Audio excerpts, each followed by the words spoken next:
Siratal ladzina an'amta 'alaihim ghairil maghdubi 'alaihim waladdallin. Amin. Bismillahirrahmanirrahim. Nawaitu ta'alluma wa ta'lima wa tadhakkura wa tadhkira wa naf'al intifa'a wal ifadata wal istifadah wal hatha 'ala tamassuki bi kitabillahi wa sunnati rasulih wa du'a ilal huda wa dalalah 'alal khair ibtigha'u jalla mardati qurbihi wa thawabih. Bismillah walhamdulillah wassalatu wassalamu ala rasulillah Sayyidina Muhammad ibn Abdillah wa ala alihi wa sahbihi wa mawalah wa la hawla wa la quwwata illa billahi amma ba'd. Pada pertemuan yang lalu kita telah mengkaji tentang mabadi' asyrah. Mabadi' asyrahnya ilmu mantik. Sebagian daripadanya, akan tetapi kita cukupkan karena insya Allah dari yang sebagian itu kita sudah mendapatkan beberapa motivasi dan tahu arah tujuan di dalam mempelajari ilmu mantik. Ringkasnya, ilmu mantik ini adalah ilmu yang sangat bermanfaat. Ilmu itu ada dua. Ilmu yang menjadi tujuan dan ilmu yang menjadi alat. Ilmu yang menjadi tujuan ini seperti ilmu fikih, ilmu tafsir. Ini adalah ilmu, contoh-contoh ilmu yang menjadi tujuan. Fahimtum? Ada ilmu yang namanya ilmu alat, dan salah satunya adalah ilmu mantik. Ilmu alat adalah ilmu yang dipelajari untuk ilmu-ilmu lainnya. Dengan kata lain, kalian belajar ilmu mantik ini bukan untuk tujuannya ilmu mantik itu sendiri, tidak. Akan tetapi untuk ilmu-ilmu yang lainnya. Oleh karena itu ilmu mantik ini termasuk ilmu yang sangat penting karena ilmu mantik ini menjadi alat untuk mempelajari semua ilmu. Ada ilmu yang menjadi alat untuk mempelajari satu dua ilmu saja, contohnya mustalahul hadis. Itu dia hanya untuk ilmu hadis saja. Fahimtum?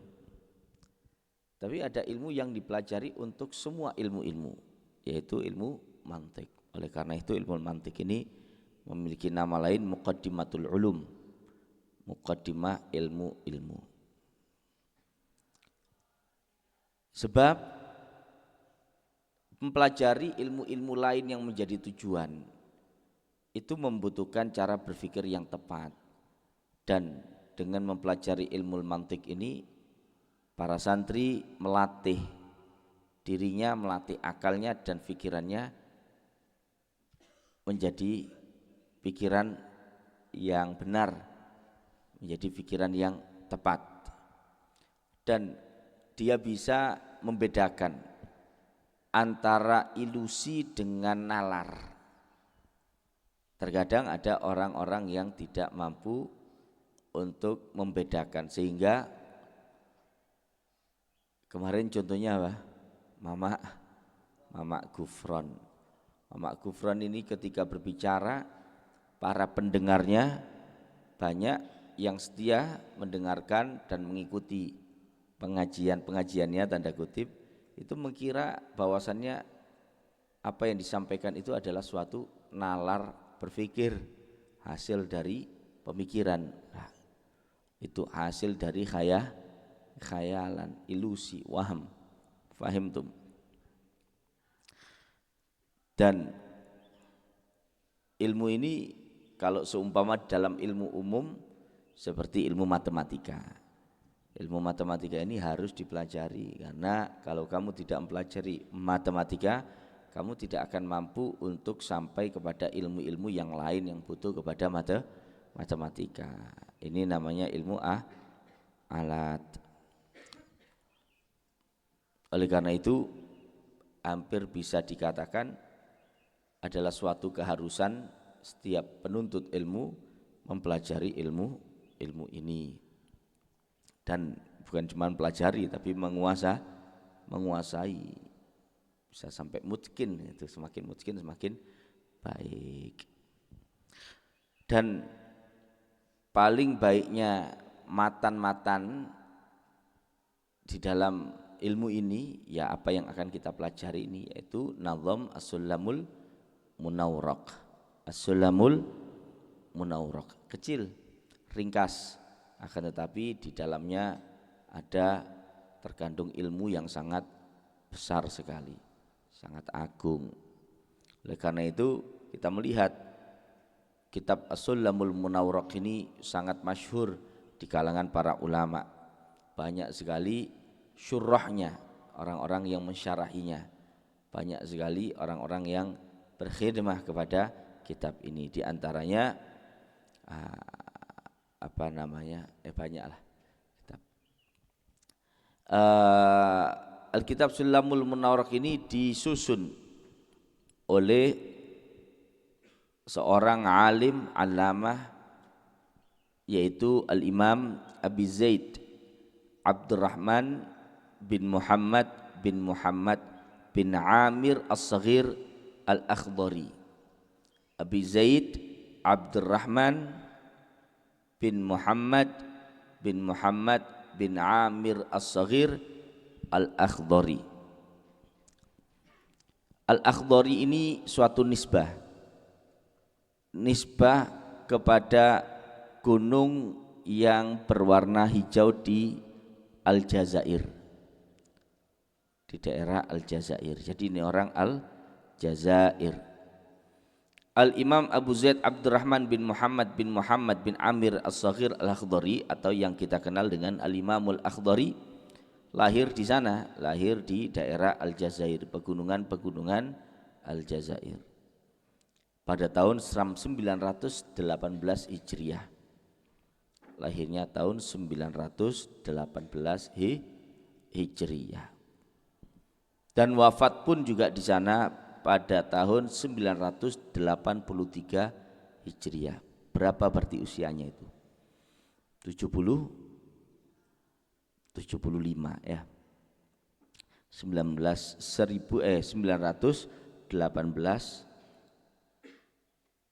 sampai 983. 78 oh enggak 60 918 sampai 983 65 65 toh, 6 tambah 1 coba 918 ditambah 65, 8 tambah 5 berapa? 13, 3 1 disimpan, tambah 1 2 2 tambah 6 8 ya, 83, 65 tahun. Al-Imam siapa? Abi Zaid Abdurrahman bin Muhammad bin Amir As-Saghir Al-Akhdari. Baik.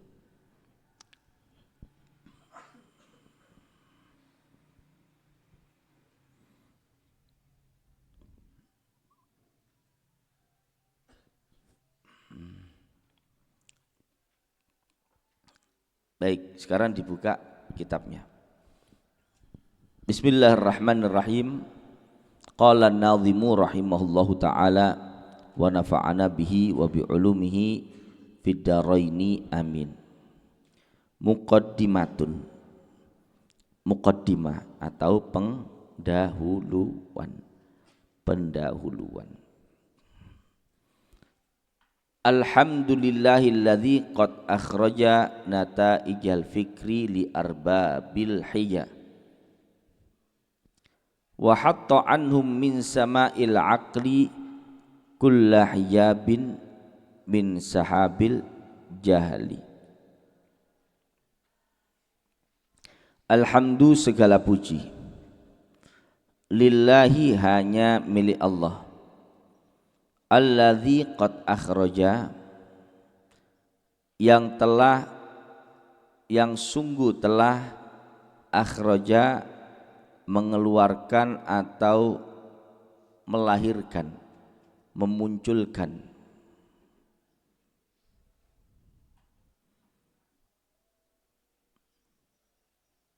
nataijal fikri, natijah pemikiran. Natijah itu secara bahasa atau lughatan artinya adalah jamaknya natijah, jamak nataij, jamaknya natijah. Natijah artinya apa? Buah. Secara bahasa artinya adalah buah. Sehingga secara bahasa nataijul fikri artinya buah pemikiran. Buah pemikiran, atau kalau dalam bahasa Indonesia alias karya. Ini secara bahasa. Fahim tuh. Adapun secara istilahan terminologi, secara istilah para ahli mantik, makna nataij inda al-manatiqah, makna nataijul fikri, makna natijah menurut para ahli mantik adalah kesimpulan yang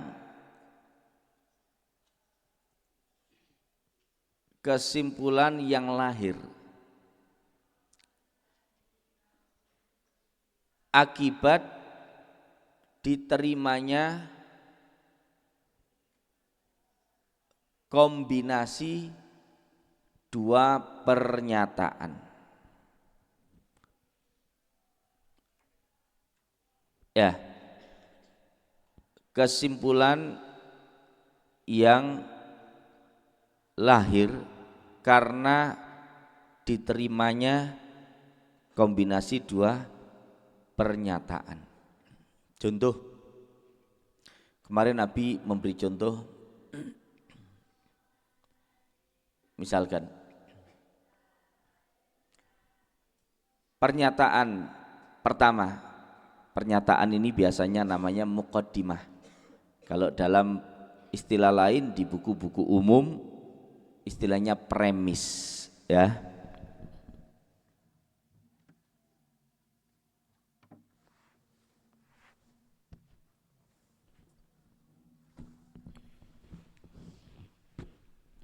Nanti kalian akan mempelajari namanya, ada istilahnya muqaddimah.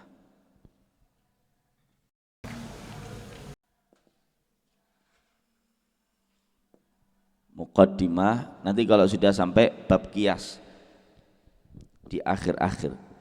Muqaddimah itu ada dua. Yang pertama adalah muqaddimah sughra.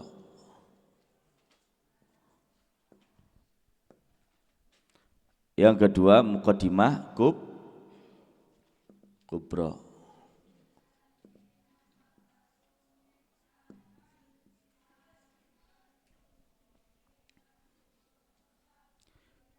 Ini juga disebut dengan premis minor. Ini disebut dengan premis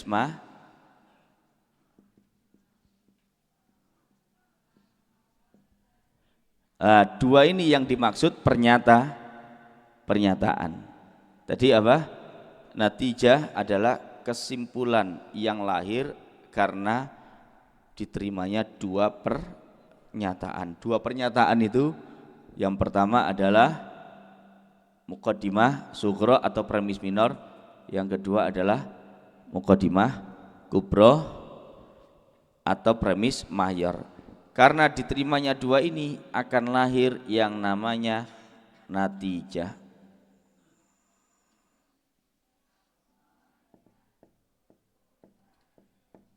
Fahim tuh? Atau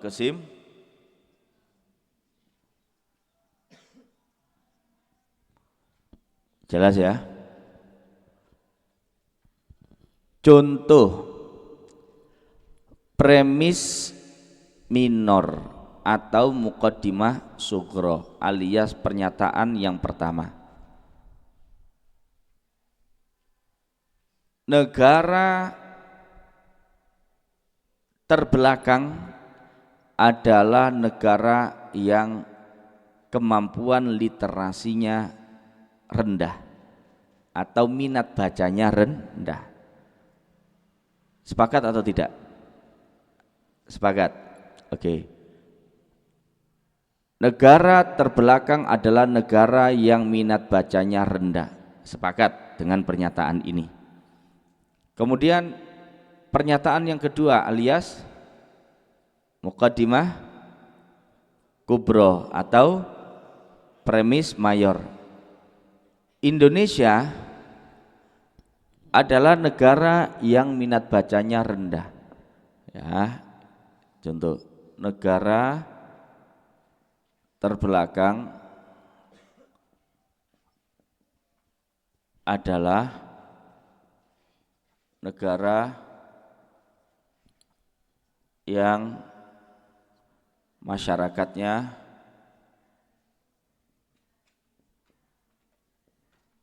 memiliki minat baca yang rendah.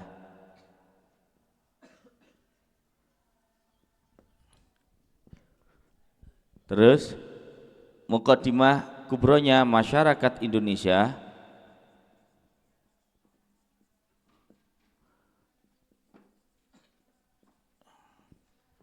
memiliki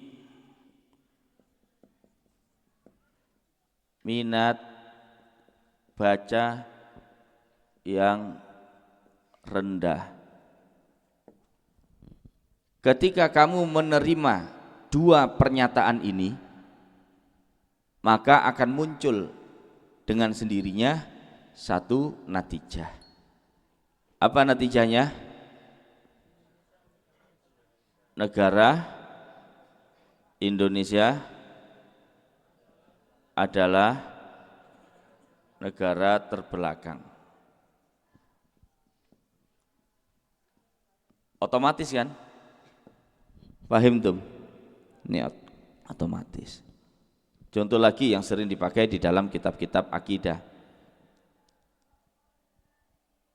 Alam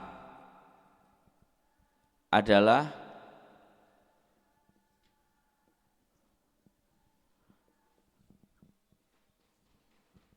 alam berubah-ubah.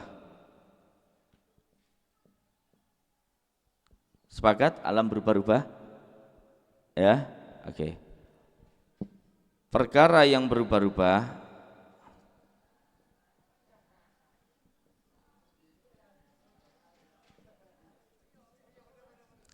adalah perkara yang baru.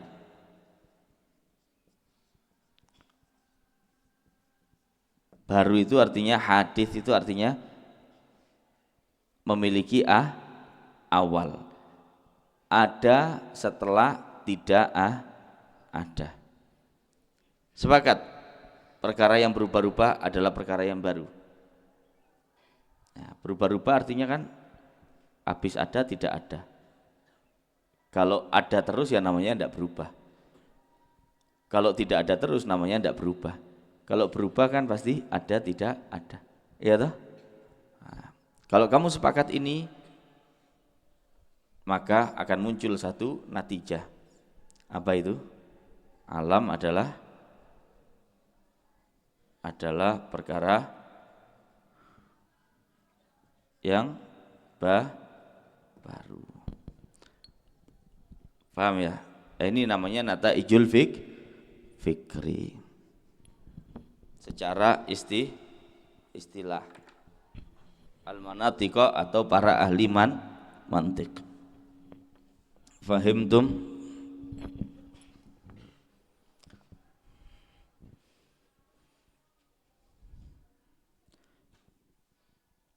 Alhamdulillahilladzi qad akhraja nataijal fikri. Segala puji bagi Zat yang telah mengeluarkan natijah-natijah pemikiran.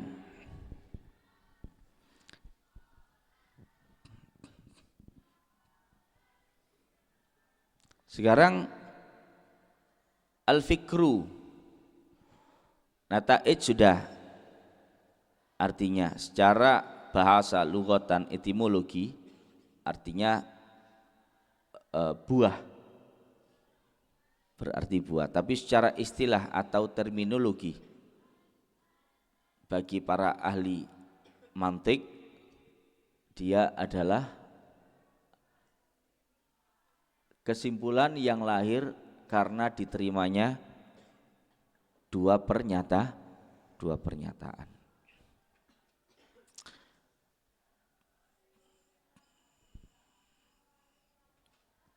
Sekarang al-fikru.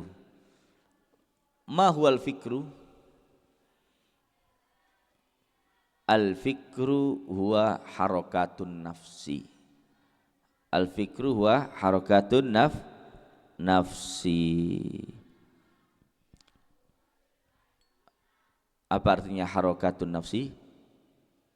Pergerakan jiwa. Bergerak bagaimana? Ya ini, pergerakan jiwa dari muqaddimah sughra kepada kubro dan dari muqaddimah kubro kepada natijah. Jadi al-fikru itu pergerakan jiwa kita dari ini, muqaddimah sughra ke muqaddimah kubro kepada natijah.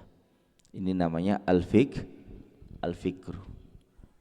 Jadi kalian kalau dikatakan orang yang berpikir, ya orang yang jiwanya sedang bergerak dari muqaddimah sughra ke muqaddimah kubra, dari muqaddimah kubra ke natijah. Fahimtum? Banyak orang itu berpikir bahwasannya dia berpikir, padahal tidak berpikir. Padahal dia sedang berkhayal, bukan berpikir. Berkhayal, berimajinasi. Contoh, apa sih imajinasi itu? Kalau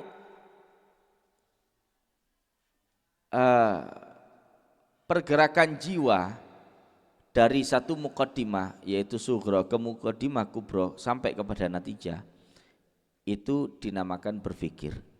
Kalau pergerakan jiwa di dalam hal-hal yang indrawi, mahsusat, perkara-perkara yang dijangkau oleh panca indera, itu namanya berkhayal. Beda ya berkhayal dengan berpikir. Saya kasih contoh. Ada orang melihat manusia, kemudian dia melihat laba-laba. Manusia dan laba-laba digabungkan menjadi Spiderman. Nah, ini namanya bukan berpikir, tapi berkhayal. Paham tuh? Namanya berimajinasi. Orang melihat ada kelelawar, terus dia juga melihat ada manusia, lalu dia menggabungkan keduanya, ketemu satu hasil namanya Batman. Itu namanya berkhayal, bukan nataijul fikri. Paham tuh? Kalau nataijul fikri adalah mukaddimah yang digabungkan akan keluar satu pemikiran. Nah, ini hal yang tidak bisa kamu lihat. Kamu bisa melihat Indonesia minat bacanya bagaimana? Kelihatan. Bisa diindra. Tidak bisa, minat baca itu tidak bisa diindra, ya toh. Kemudian negara terbelakang, premis-premis itu loh, pernyataan-pernyataan itu bukan suatu hal yang bisa diindra. Itu dipikirkan. Kalau yang bisa diindra itu namanya berkhayal. Faham? Jelas?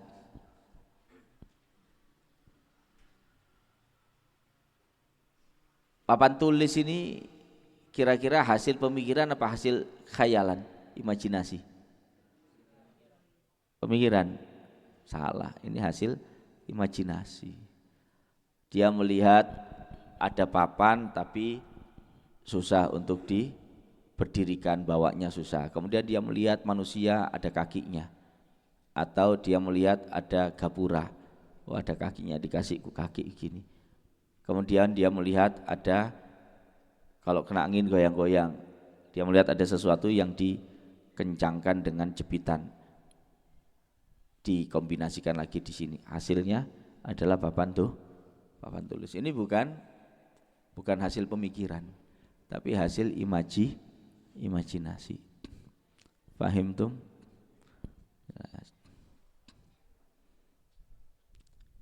Pesawat itu hasil imajinasi atau berpikir? Imajinasi, melihat apa? Burung, seumpama dan lain sebagainya. Walaupun dalam prosesnya nanti ada hasil pemikiran, ya, tidak cuma imajinasi, tapi ide dasarnya adalah dari hasil imajinasi. Tapi kemudian dalam memprosesnya mungkin ada hasil-hasil pemikiran. Paham tuh? Jadi ada bedanya yang namanya imajinasi, khayalan, ya, khayal dalam bahasa Arab, ya. Imajinasi ada juga al-fikr. Al-fikr itu beda lagi. Fahim tum? Alhamdulillahilladzi qad akhraja, segala puji bagi zat, bagi Allah yang telah mengeluarkan nataijal fikri, natijah pemikiran. Paham ya? Natijah pemikiran sekarang sudah. Li arbabil hija, bagi para pemilik al-hija ay al-uqul, bagi para pemilik akal-akal.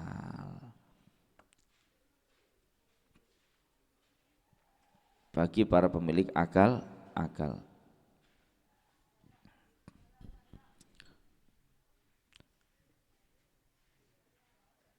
Wa hatta anhum min sama'il akli. Wa hatta, dan hatta ini menghilangkan dari mereka min sama'il akli, dari langit akal, menghilangkan atau menyingkap dari langit akal kullah hijabin, setiap tabir penutup min sahabil jahli, dari awan atau kabut kebodohan.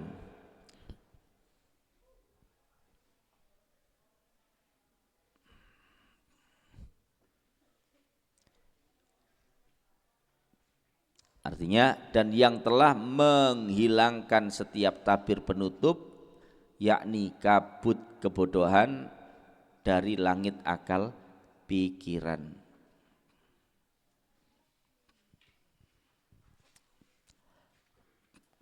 Lah di sini ada analogi, ada majas. Wa hatta ay azala anhum, dan yang telah menghilangkan dari mereka, dari para pemilik akal. Min sama'il akli, dari langit akal. Kenapa kok dikatakan langit akal? Karena langit itu adalah tempatnya terbit segala sesuatu, tempat terbitnya matahari, ya. tempat terbitnya matahari, tempat terbitnya bintang gemintang. Dan hal-hal yang ada di bumi ini mayoritas terbit karena terbitnya benda-benda langit. Kalau matahari tidak terbit, maka tanaman juga butuh untuk terbitnya itu kepada sinar matahari, ya toh? Nah, maka tidak terbit juga. Makanya sama ini dianggap sebagai tempat terbit. Min sama'il akli artinya dari langit akal, maksudnya adalah dari tempat terbitnya akal. Menghilangkan dari mereka dari tempat terbitnya akal setiap hijab penutup min sahabil jahli, dari awan atau kabut kebodohan. Jadi akal ini menjadi tempat terbit segala sesuatu, kebodohan ini menjadi kabut dari segala sesuatu yang menutupi. Akal ini laksana matahari, kebodohan laksana kabut yang menutupi perkara-perkara yang seharusnya terbit. Gara-gara bodoh mestinya terbit kesuksesan, akhirnya tidak jadi sukses. Gara-gara bodoh mestinya terbit istri yang cantik, jelita, menyenangkan, akhirnya lho kok bodoh rek lanange dak gelem mara tuane, ojo wis nduk ojo ambek iku lah bodoh. Akhirnya gak terbit istri, terbit segala sesuatu. Fahim tum? Ya, jadi itu makna alhamdulillahilladzi qad akhraja nataijal fikri li arbabil hija wa hatta anhum min sama'il akli kulla hijabin min sahabil jahli. Wallahu ta'ala alam bisawab. Subhanak.